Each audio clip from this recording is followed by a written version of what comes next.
ભાગવત ભગવાન કી પૂજ્ય જીજીના યુગલ ચરણારવિંદમાં દંડવત પ્રણામ.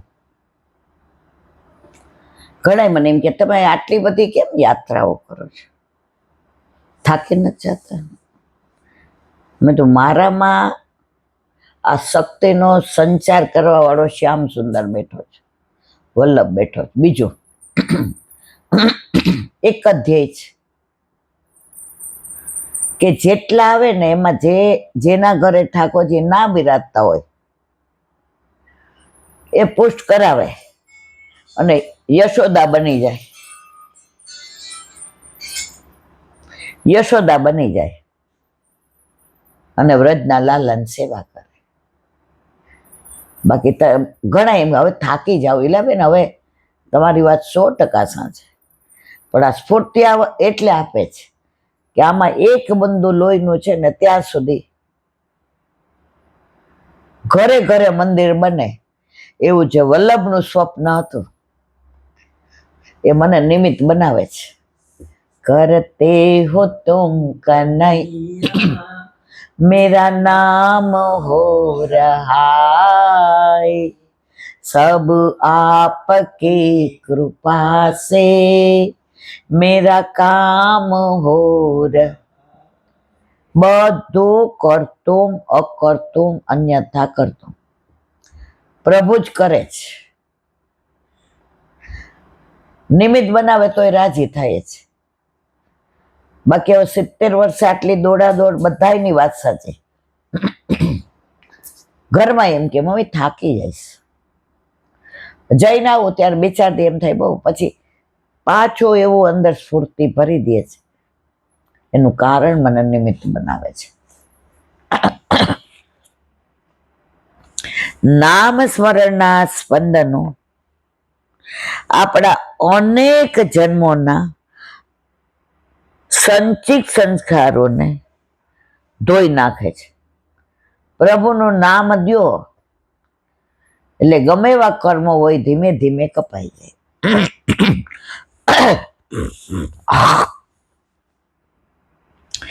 જેમ જેમ તે સંસ્કારો ધોવાતા જશે તેમ તેમ મંજીરામ એકાગ્ર થતા જશે. મન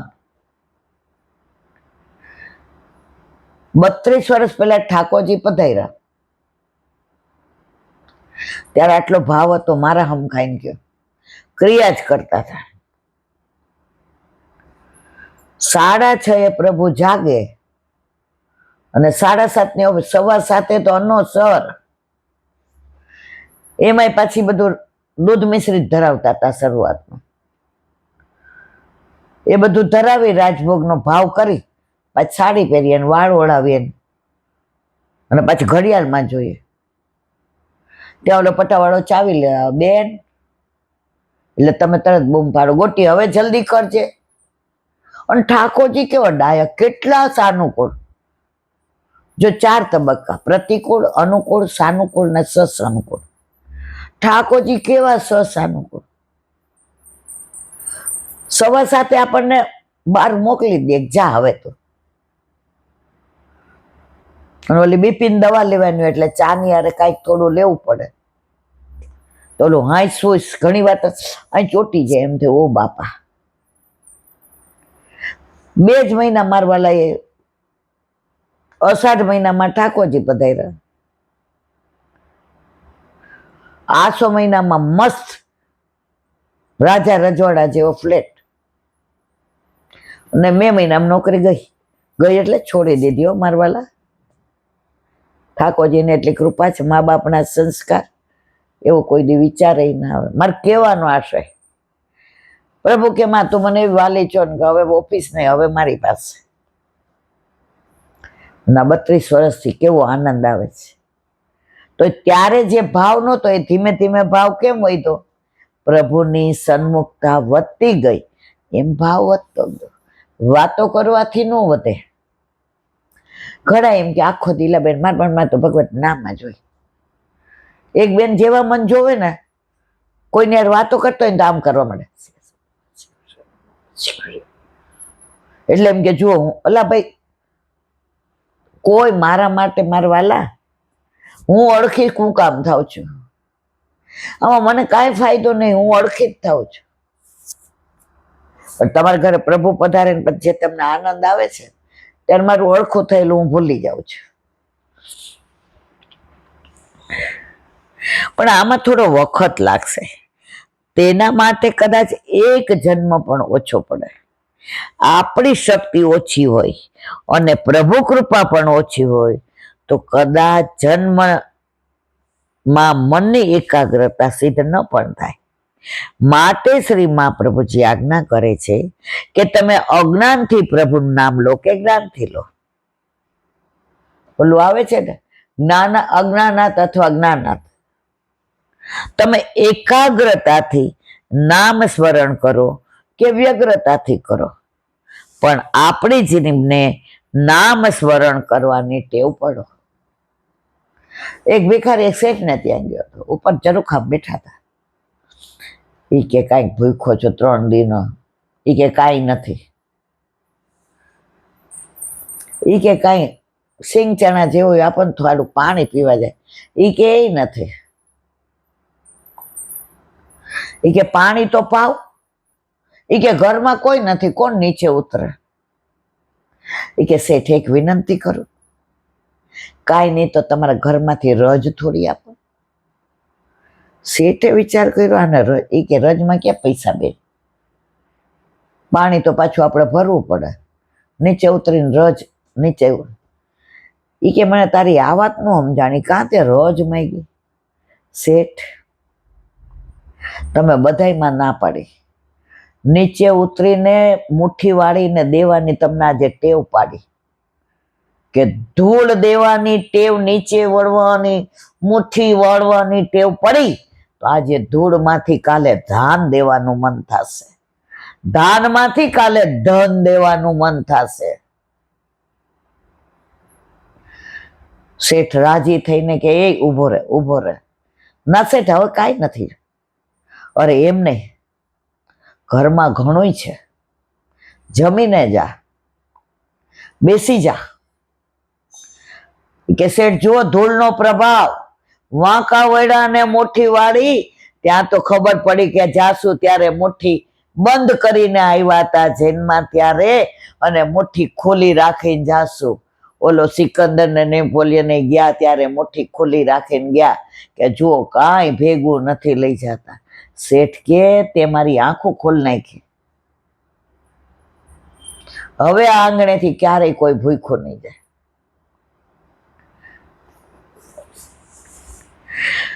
શ્રી મહાપ્રભુજીએ બીજી સુંદર વાત કહી કે જો આપણે એકાગ્રતાથી પ્રભુનું નામ લઈએ તો કયું ફળ મળે, અને વ્યગ્રતાથી નામ લઈએ તો કયું ફળ મળે.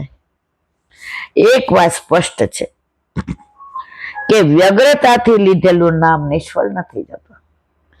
વ્યગ્રતાથી લીધેલા નામનું આવર્તન જેમ જેમ વધતું જાય તેમ તેમ તે આપણા અંતઃકરણના મેલને ધોવે છે. આ એક ફળ. તમને કપડાં ધોતા નથી આવડતા, તમારી પાસે સાબુ છે, પાણી છે, પેલા ધોકા મારતા હતા, આ મશીન નહોતા. અમારે ઓફિસ આવવાનું, હું કોલેજથી મારે 7:30 કોલેજ જવાનું, 7:15, 10 વાગે આવું અને પછી ઓફિસ જવાનું. હવે ઘરમાં બધા વહેલા નાઈ લે એટલે કપડાં થઈ જાય. સવારમાં વિચાર કરું કે આ બધા મોડા નાઈ તો નિયમ જ એવો, કપડાં ધોઈને ત્યારે જવાનું. 6 ભાંડડા, બા ને કાકા, 8 જણા. 8 જોડી તો એ હોય ને, બીજા 1-2 બહારના હોય. બરાબર ધોવાના, ધોકા બરાબર મારવાના. કેટલા પાણીએ તો હવે બધુંય છે, સાબુ છે, બ્રશ છે, ધોકો છે, પાણી છે, ડોલ છે, પથરો છે, પણ તમને આવડતું ન હોય તો. પણ તમે પછી સાબુ ઘસો ને, બ્રશ કરતા ન આવડ્યું, થોડું પાણી રહી ગયું, થોડો સાબુ રહી ગયો, કડક થઈ ગયું, બીજે દી સમજી જાય કે આમ નહીં નામ, તો મહિનામાં તમને કપડાં ધોતા આવડી જાય. એમ ભગવત નામ વ્યગ્રતાથી લેશો ને, ધીમે ધીમે વ્યગ્રતામાંથી આનંદથી લેવા મળશો. એટલે જ વલ્લભે યમનાષ્ટકમાં કહ્યું છે, નમામી યમના મહમ સકલ સિદ્ધિ હેતુ મુદ્દા. મુદ્દા એટલે આનંદ. જે કરો એ આનંદ પૂરો. મોઢું ચડાવીને પેલા તો ઓલા દોરીઓ નાગાર્યો ને તો આપણને વડે જ કૂદ તોડે. અમારે એક લીલાબાન ઘરે મારી બા ગમે એટલી વાર બોલે, ગમે એટલું ખીજાય, નહીં એટલે નહીં જ જાઓ.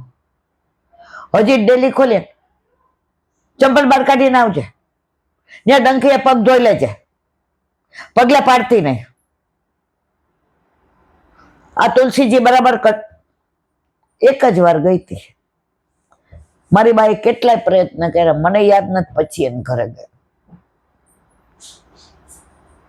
તો ભગવત નામ વ્યગ્રતાથી લ્યો ને, ધીમે ધીમે વ્યગ્રતામાંથી આનંદથી લેવા માંડી.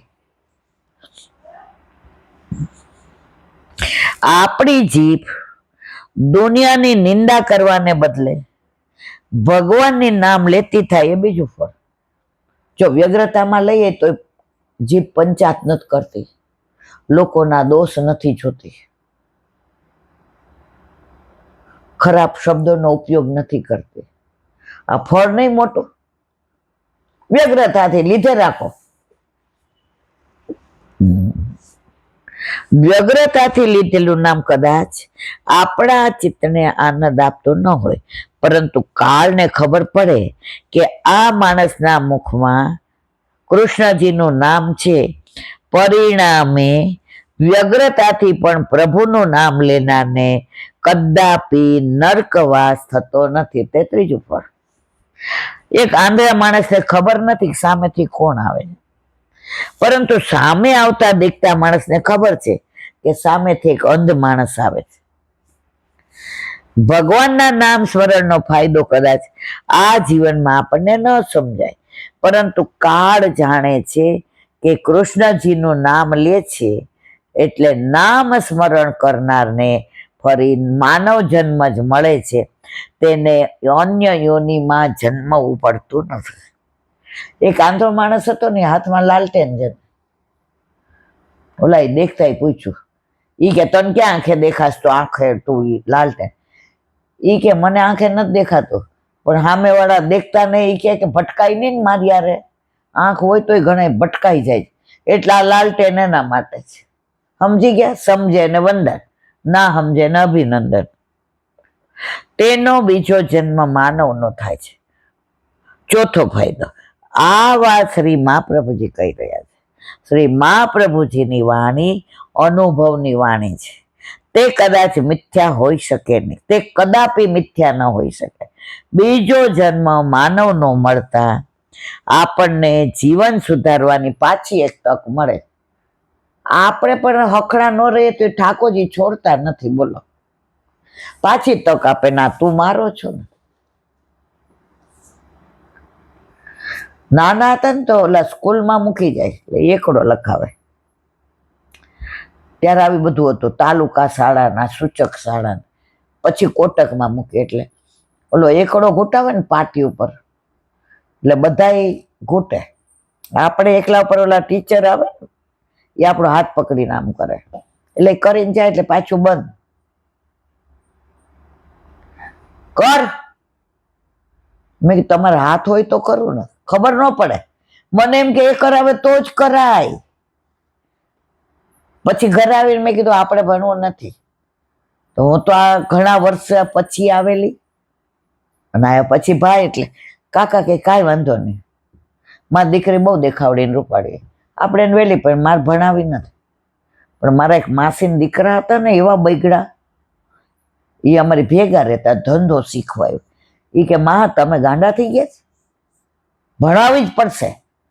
15 દી પછી જે તક તગાવીને મૂકી ગયા, અને એકડો એવો શીખવાડ્યો કે ભણવામાં કોઈ દી પછી બીજો નંબર ન આવ્યો. પણ જો એ છોડી દીધું હોત કે એકડો ગોઠવો નથી, તો ઈલાબેન અત્યારે આયા ન હોત. એમ ભગવત નામ, ભગવત સેવા, ભગવત સ્મરણ શરૂઆતમાં જો એમ થાય નથી ગમતું, કાંઈ મજા નથી આવતી, વ્યગ્ર છોડી દેશો, પણ પરાણે કર્યું પછી તમે જુઓ માનવ જીવન મળવું એટલે જીવનને સુધારવાની તક મળવી. પણ અત્યારે તો બધાને કિટ્ટી પાર્ટી ને પછી ઓલું કયું ઓલા ક્લબમાં હમણાં બધા ગયા હતા, તો મને રસ્તામાં મળ્યા. મેં કીધું આ ઓલા વોટ્સએપ પર મારા, એ કે તમારા ભૂલમાં આવી ગયું. મેં તો પણ આ ક્યાં ગયા હતા ક્યાંય, આપણને ખબર નહીં. તો એમાં એક હતી ને, એ આમ બહુ ડાય, એ કે ક્લબ. મેં શું? મને કે ત્યાં ઇલાંટી અમારી બધી કીટી પાર્ટી. પછી હાઉસી રહીમાં ને પછી મેં બીજું શું રહીમાં, એટલે બધા એકબીજા સામું જોઈને હસવા માંડ્યા. એટલે હું સમજી ગઈ હું રહીમાં એ. પછી મેં કીધું, મને કે ક્યાંય ભગવત નામ લીધું નથી. એટલે અત્યારે વ્રજ વિહાર, નવનીત પ્રિય શાસ્ત્રીને ભગવત સ્મરણ. હવે જો આપણે આખી લીલી વ્રજ પરિક્રમા નવનીત પ્રિય શાસ્ત્રીના ઓથેન્ટિક ગ્રંથ દ્વારા કરી. હવે એમાં કયા કયા સ્થળ આપણે દર્શન કર્યા, એમાં કોઈ રહી જતા હોય તો એ બધા સ્થળના નામ એમણે આપ્યા છે. વ્રજમાં વિશિષ્ટ સ્થળ યથાજ્ઞાત એટલે કે મુખ્ય 12 વન કયા?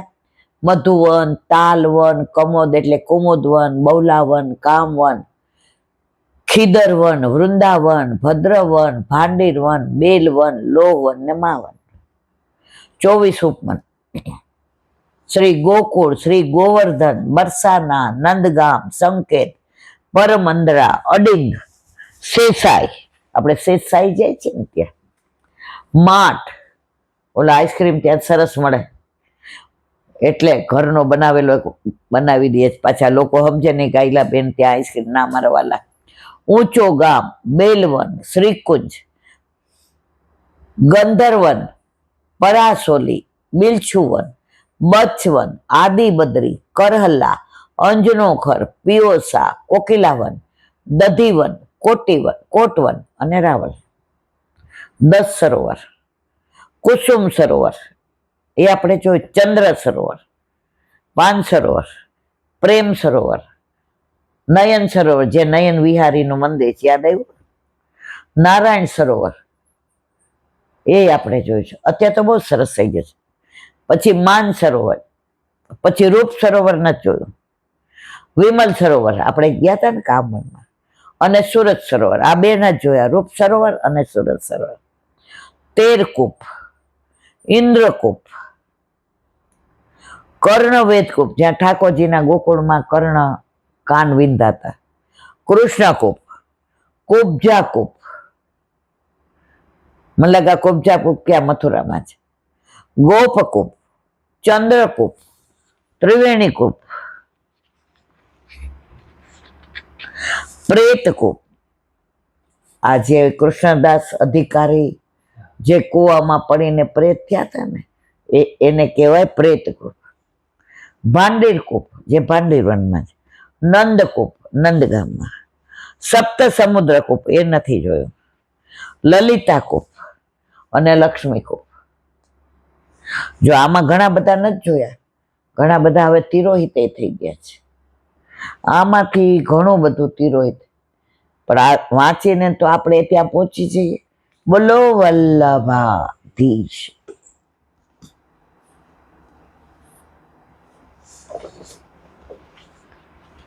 યમુના મથુરા,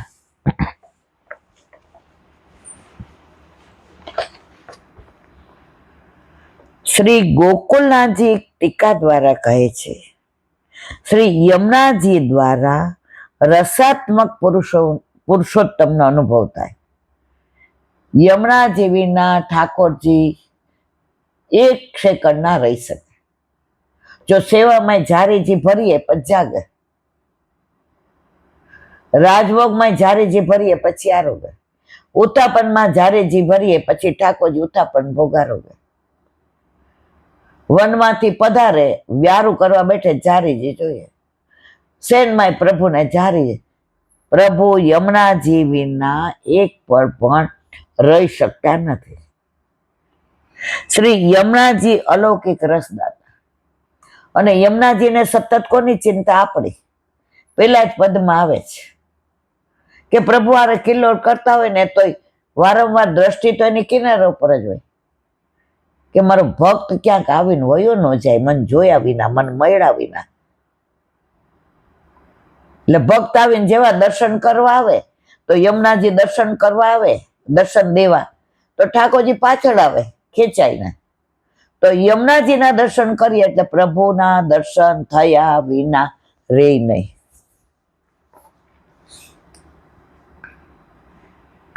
યમુનાષ્ટક જે મોહા પ્રગટ કર્યું રે, સ્વકીય તણુ સુખદાય, વર્ણનમાં પ્રભુ જે કર્યો રે, તેની મહિમા કેમ કહેવાય. શ્રી યમુનાજી ભૂતલ પર 3 સ્વરૂપે બિરાજે છે. આદિ ભૌતિક એટલે જળ સ્વરૂપે.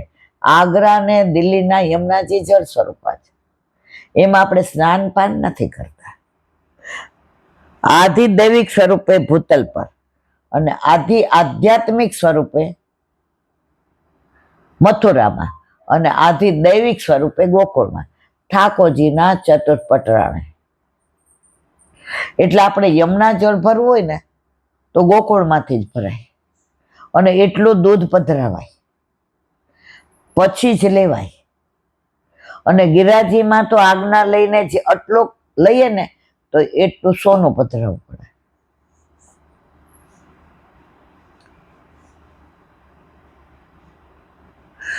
પુષ્ટ પુષ્ટ લીલા શ્રી ગોકુળ જમના તટે, 16 વર્ષનું કોમળ વય, આધિદૈવિક સ્વરૂપે ભૂતલ પર નિરંતર શ્રી ગોકુળનાથજી સાથે બિરાજે છે. મેઘ શ્યામ વર્ણ, મધુર હાસ્યયુક્ત મુખારવિંદ, લાવણ્યમય લલાટમાં કસ્તુરીની બિંદી, ધનુષ્ય શ્રી શ્યામ ભ્રમરોથી શોભતા, કમલદલ લોચન, તીવ્ર નાસિકા, ખંજનયુક્ત ગોળ કમર, દાડમના દાણા જેવી દંત પક્તિ, અરુણોદયની લાલીમાં જેવા અધરવસ્ત્ર, 12 અંગોમાં શોભતા સુવર્ણ, હીરા, માણેક, પન્ના અને મોતીના 16 શ્રૃંગાર આભૂષણો, કર્મા કંકણ કરા. આપણે આરતી ગાઈએ જ સાંજે ત્યારે યમુનાજીના સાક્ષાત ઘણાય ભગવદોને ઠકરાણી ઘાટે દર્શન થાય. ભુજ કંકણ રૂડામાં, ભુજ કંકણ રૂડા. બીજી કડી આવે, ઝાંઝર ને જમખેમાં, 16 શણગાર સજા, નકવે સર મોતી, આભરણ માયલો પોચો, દર્પણ મુખ જ્યોતિ. તટયંતર રૂડા, લાલ કમળ લપટ્યામાં, લાલ કમળ આખું વર્ણન આરતીમાં આવે છે. કર્મા કંકણ કડા, બાજુબંધ અને મુદ્રિકા, ચરણમાં નુપુર, અણવટ અને વિછ્યા, કટી પર મેખલા, નાસિકામાં નકવેસર, કર્ણમાં કુંડલ, સેથીમાં ટીકો, શીશ પર શીશફૂલ અને મુકુટ, કાચનીનો શિંગાર, શ્રી હસ્તમાં કમળની છબીઓ અને કમળમાળા ધારણ કરી, કમલ લીએ કર કમલ મેં, માલા લીની સંગ, ચલી ગિરિવર ધરણ કો, મોહિત કોટી અનંગ. યમુનાજી કમળના માળા હાથમાં લઈને રોજ પ્રભુને ધરાવવા પધારે છે. ગોકુળમાં ઘણા ભગવદીઓના, આપણે તો હજી ભગવદીએ નથી, વૈષ્ણવ જ પૂરા નથી. પ્રભુએ આપણને વાણીને દાન કર્યું, બાકી આપણામાં હું દોષથી ભરેલો જીવ. બોલો વલ્લભા દયારામભાઈના ચંદ્રાવલા.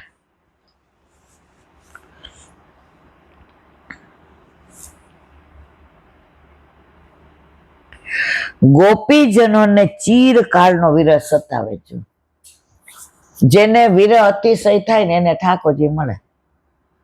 ગુસાઈજીને કેટલો વિરહ વિપ્રયોગ. તમે ચંદ્ર સરોવર પર જાઓ ને ત્યાં વિપ્રયોગના બેઠક જે છે, જેને ના કર્યા હોય કહેજો. ઉપર એક ચિત્ર જે છે કાળું ધબ્બા જેવું, હાવ આવું. ગુસાઈજી 6 મહિનામાં ઠાકોરજીના વિરહમાં એવા થઈ ગયા હતા. કેટલો વિરહ. આપણને એવો વિરહ થાય કે 1 કિલો આપણું વજન ઘટે? આપણું જ વધે છે. હમણાં જ મેં ડોક્ટરને કીધું કે આટલી બધી દવા લઉં તો મને કે તમારા શરીરમાં ઈલાબેન પાણી ઘીનું કામ કરે છે. મેં તો હવે કાંઈ ન કહેવાય, આપણે બધા ફાલતા ફૂલતા જઈએ. એક સખીનું નામ શેફાલી, એટલે મારા જેવી શેફાલી. આટલી બધી કેમ? એ કે પ્રભુ રોજ મળે, રોજ અધરામૃત દે છે. એટલે આપણે ગોપીજનોને ચીરકાળનો વિરહ સતાવે, તેમને નયન કટાક્ષની સંજ્ઞા કરે છે, નેત્રો દ્વારા માનીનું માન હરણ કરે છે. તેમજ ભક્તોના ભાવનું પોષણ કરવા ચરણારવિંદનો અંગૂઠો બંને હાથથી પકડી મુખારવિંદમાં મૂકી ચૂસે છે. લાલયતી ડોલિકા મંચ શયનમ. આ કીર્તનની ભાવના મુજબ પાલને ઝૂલતા અંગૂઠો ચૂસી ચરણારવિંદમાં રહેલા ભક્તોને અધર રસપાન કરાવે છે. પ્રભુ આપણે બધાના ચરણ સ્પર્શ રોજ કરીએ ને ઠાકોરજીના, તો પ્રભુ એ અંગૂઠો મોઢા મૂકે એટલે આપણને અધરામૃતનું પાન કરાવે છે. આ ગૂઢ ભાવ ભક્તોની ભાવના મુજબનો હોય. આ બધું ક્યાંય લખેલું હોય નહીં, પરંતુ માતા યશોદાજી તો સમજે છે કે બાળક તેની બાળ ચેષ્ટા કરે છે. ભક્ત ભાવના જુઓ. જન્મ વધાઈમાં ચિરંજીઓ ગોપાલ રાની તેરો ચિરંજીઓ ગોપાલ.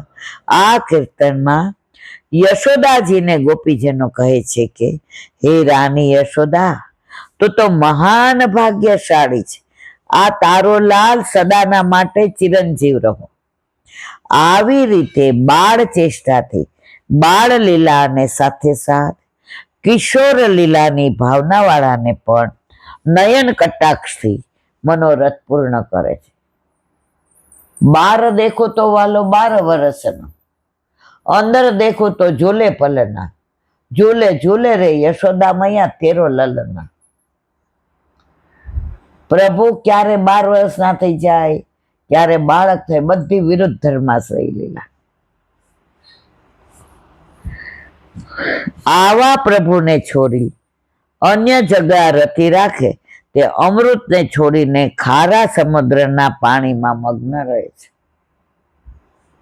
તેને આવા ગમન ચાલુ, આવે ને જાય 84 લક્ષ્યોના. ભાવ વાત્સલ્ય તે યશોદાજી તેમજ વ્રજ ભક્તોનો ભાવ છે, તેવો રાખો. ડર ભૂપતિ સમાન રખે ને પ્રભુ રીસાઈ ન જાય. ક્યાંક અપરાધ થશે તો ભોગવવો પડશે, તેથી પ્રભુથી અંતરાય પડશે. પ્રભુ તો ભક્તોના ભાવને જ પોષણ કરે છે, અને કવિ વિવિધ લીલા કરી ભક્તોને રીઝવે છે. પ્રભુ ભક્તને રીઝવે છે અને ભક્ત પ્રભુને રીઝવે. બોલો વલ્લભા.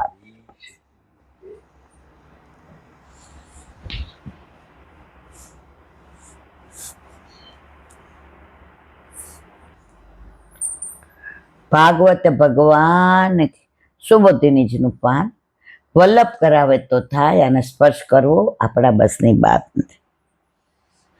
રીત્યા યદન્યયા પ્રાહ યાધિકાર સસ્તો મતાહ પ્રસંગ સાધન ફલાન્યાહ પ્રકરણે ત્રયે અંતે મધ્યે તથા જાત. ઉપર શ્રી ભાગવતની પરંપરા કહ્યું. ભગવાને બ્રહ્માને અને બ્રહ્માએ નારદજીને જેવું શ્રી ભાગવત કહ્યું, તેવું નારદે વ્યાસને અથવા સૂતે સૌનકને કહેલ નથી, પરંતુ તેઓ પોતે જેવો તેનો અર્થ સમજેલા તેવું પોતાના વચનોથી કહેલ. તેથી શ્રી ભાગવતનો અર્થ તેમને પોતપોતાના અધિકાર પ્રમાણે ઓછો અથવા વધારે જણાવેલ છે. તેથી સૂતને અથવા નારદને પણ શ્રી ભાગવતનો સંપૂર્ણ અર્થ જણાવેલ નહીં હોવાથી તેના સંપૂર્ણ અર્થનું જ્ઞાન થવા માટે મુખ્ય અધિકારની જરૂર છે એવો પહેલો સ્કંદ અર્થ ઘટાડવાનો. તેથી આમાં 3 પ્રકરણો કહેલા છે. વળી શ્રી ભાગવતનો પ્રસંગ, તેનું જ્ઞાન થવાના સાધનો અને ફળ જણાવવા, એ પણ આ 3 પ્રકરણોનું પ્રયોજન છે. પહેલા પ્રકરણમાં અંતે પ્રસંગ જણાવેલ છે. બીજા પ્રકરણમાં મધ્યમાં ભાગવતનું શ્રવણ વગેરે ભગવાનની પ્રાપ્તિનું મુખ્ય સાધન હોવાનું અને બીજા સાધનો નકામા હોવાનું જણાવેલ છે. અને ત્રીજા પ્રકરણના આરંભમાં શ્રી ભાગવતની ઉત્પત્તિ પ્રવૃત્તિ અને તેનાથી ભક્તિ ઉત્પન્ન થવાનું કહેલ છે. શ્રી ભાગવતનો પ્રસંગ જ્યાં ત્યાં તેમ કરવાનો નથી, પરંતુ શુદ્ધ તીર્થનો આશ્રય કરનારા ઘણા મોટા પુરુષો જો તે પ્રાર્થના કરે તો જ કરવા યોગ્ય છે. પોતાનું જ્ઞાન તેમને જણાવી તેઓના શ્રી ભાગવતમાં માટેનો આદર દ્રઢ કરી પછી શ્રી ભાગવતનો પ્રસંગ કરવો. ગમે ત્યાં નહીં કહેવાનું ચાલો તમને એક વાત કરું, ના, તેમ કરવામાં ન આવે તો પ્રસંગ કરવા શ્રી ફળ પ્રાપ્ત થતું નથી. વળી વ્યાસ અને નારદના સંવાદથી સાધન જણાવેલું છે કે શ્રોતા જ્ઞાનના અભિમાન વાળો હોય, સિદ્ધાંત ન જાણવા છતાં પણ પોતે જ્ઞાની છે એવું માનતો હોય. ઘણા નહીં કહેતા મને બધું આવડે એમ બી, તેને ભાગવત કેવું ના જોઈએ. અભિમાની હોય, પોતે માનતો હોય મને બધું જ્ઞાન છે, એને ભાગવત ન કહેવું. તેથી જ ભગવાનના ગુણોનું ગાન કર્યું નથી. તેથી તમારા આત્માને સંતોષ થયો નથી એમ નારદજીએ વ્યાસજીને જણાવ્યું. પરંતુ બ્રહ્માએ જે ભાગવત પોતાને કહેલ તે વ્યાસને કહેલ નથી. પાછળથી ખોટું જ્ઞાન પ્રાપ્ત કરી તે મોટા પોતાને ઉપદેશ કરનારના જ્ઞાનનો પણ પોતાના જ્ઞાનમાં સંવાદથી થતા સંતોષોને લીધે સમાવેશ કરવા ઈચ્છે તેને પણ શ્રી ભાગવત કહેવું ન જોઈએ. પોતાના પ્રમાણે અર્થ કરે એને ભાગવત ના કહેવાય. તેમજ શ્રી ભાગવતના શ્રવણ કરનારમાં સાક્ષાત ભગવાનનો પ્રવેશ થાય છે. જો ભાગવત સાક્ષાત ભગવાન છે, એનું શ્રવણ કરવાથી જો બરાબર રીતે શ્રવણ કરીએ તો ભગવાનનો પ્રવેશ થાય છે અને ભગવાન ઉપર તેને ઘણો જ પ્રેમ થાય છે. એવું શ્રી ભાગવતનું ફળ પરીક્ષિત અને સુખના સમાગમથી થયાનું પણ આ સમાગમના અંતે જણાવેલું છે. બોલો વલ્લભાધીશ કી જય. શ્રીમદ ભાગવત અને મારા ગુરુદેવને દંડવત प्रणाम करूं છું. चंद्र सरोवर पे सूरदास जी के द्वार पे मेरा दंडवत प्रणाम. सुरभि कुंड पे परमानंद दास जी के द्वार पे मेरा दंडवत प्रणाम. जमुनावता पे संकर्षण कुंड पे कुंभन दास जी के द्वार पे मेरा दंडवत प्रणाम. बिरछू कुंड पे कृष्णदास जी के द्वार पे मेरा दंडवत प्रणाम. कदम खंडी पे गोविंद स्वामी के द्वार पे मेरा दंडवत प्रणाम. अप्सरा कुंड पे चित्त स्वामी के द्वार पे मेरा दंडवत प्रणाम. मानसी गंगा पे नंददास जी के द्वार पे मेरा दंडवत प्रणाम. रुद्र कुंड पे चत्रभुज दास जी के द्वार पे मेरा दंडवत प्रणाम. વ્રજ વિલાસ વ્રજની ગોપિકાઓને મારા દંડવત પ્રણામ. હે વલ્લભ, સવારથી અત્યાર સુધી સેવા સ્મરણ સત્સંગ જે પણ તે કરાવ્યું તે તારા ચરણારવિંદમાં સમર્પણ કરું છું. ભૂલ અપરાધ થઈ હોય તો ક્ષમા કરશો. બોલો વલ્લભાધીશ કી જય. દ્રઢ केरो भरोसो दृढ़ चरण केरो. श्री वल्लभनक चंद्र जटा बिन सब जुग माय અંધેરો ભરોસો હૃદયના ચરણ કેરો સાધન ઓર નહીં આ કલી ચારસો હોય નિવેરો સૂર કા કહે દ્વિવિધ આંધળો વિના મોલ કો ચેરો ભરોસો હૃદયના ચરણ હૃદયના ચરણ કેરો. શ્રીલાભાધીશ કી જય. આજનો આ સત્સંગ મારા વલ્લભના ચરણારવિંદમાં સમર્પણ કરું છું. ભૂલ અપરાધ થઈ હોય તો ક્ષમા કરશો. આ મારા વલ્લભની વાણી અને ભૂલો એ મારી. બોલો વલ્લભાધીશ કી જય.